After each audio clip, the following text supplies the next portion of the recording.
리젠핑, 환율을 조작해 한국을 흔들다 돈으로 국민을 통제하는 나라.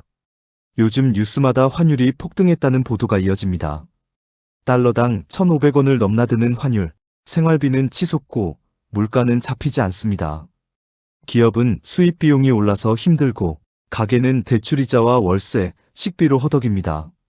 하지만 사람들은 묻습니다. 이게 단순한 세계 경기 때문일까? 아니면 누군가 의도적으로 만들고 있는 걸까? 그 배후에는 한국의 최고 권력자 리젠핑이 있었습니다.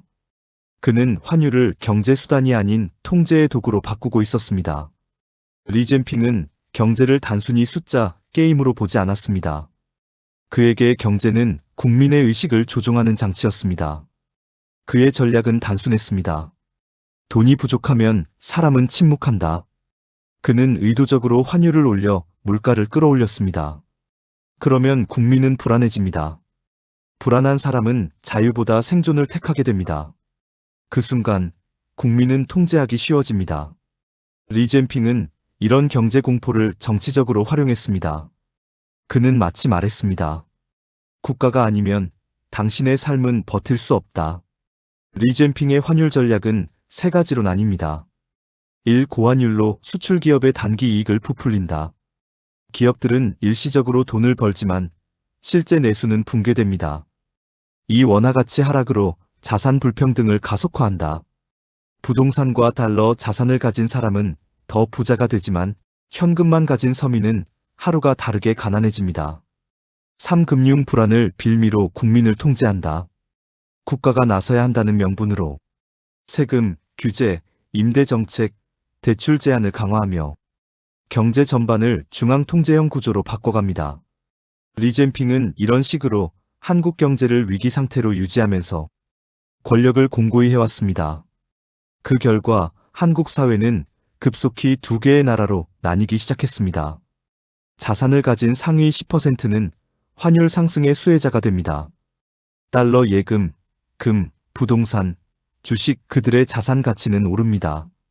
나머지 90%는 급격히 가난해집니다. 월급은 그대로인데 물가는 2배로 오릅니다. 대출이자는 올라가고 전세는 사라지고 월세는 폭탄처럼 터졌습니다. 이 불균형 속에서 리젠핑은 새로운 정책을 발표합니다. 모든 국민이 임대주택에 살 수 있는 사회를 만들겠다.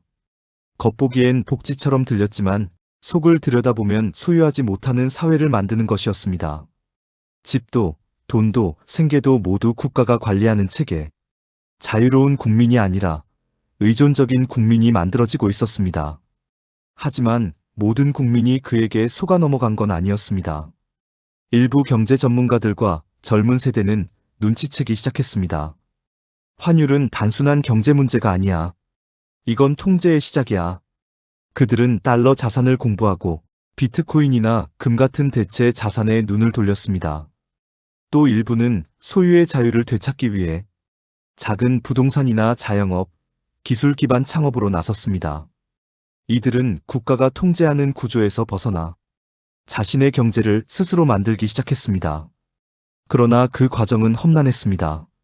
리젠핑 정부는 외환 규제를 강화하고 세금을 통해 개인의 재산 이동을 제한했습니다. 경제적 자유를 지키려는 시도조차 비협조적 행위로 몰리기도 했습니다. 이제 한국의 경제 전쟁은 돈의 싸움이 아니라 의식의 싸움이 되어가고 있었습니다. 시간이 흐르자 국민은 깨닫기 시작했습니다. 환율이 오르고 물가가 오르는 건 단순한 국제경제의 파도 때문이 아니었습니다. 그건 국가 내부의 통제 시스템이 만들어낸 인공적 파도였습니다. 리젠핑은 자신이 만든 고환율 정책으로 부자를 더 부자로, 서민을 더 가난하게 만들었습니다. 그는 말했습니다. 모두가 가난해질수록 국가가 강해진다. 하지만 사람들은 그 속에서도 희망을 찾았습니다.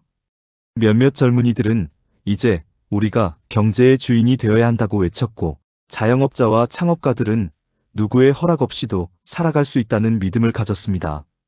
결국 진짜 싸움은 환율도 돈도 아니었습니다. 누가 경제를 통제할 권리를 가지느냐? 그것이 진정한 전쟁의 본질이었습니다. 환율은 단순한 숫자가 아닙니다.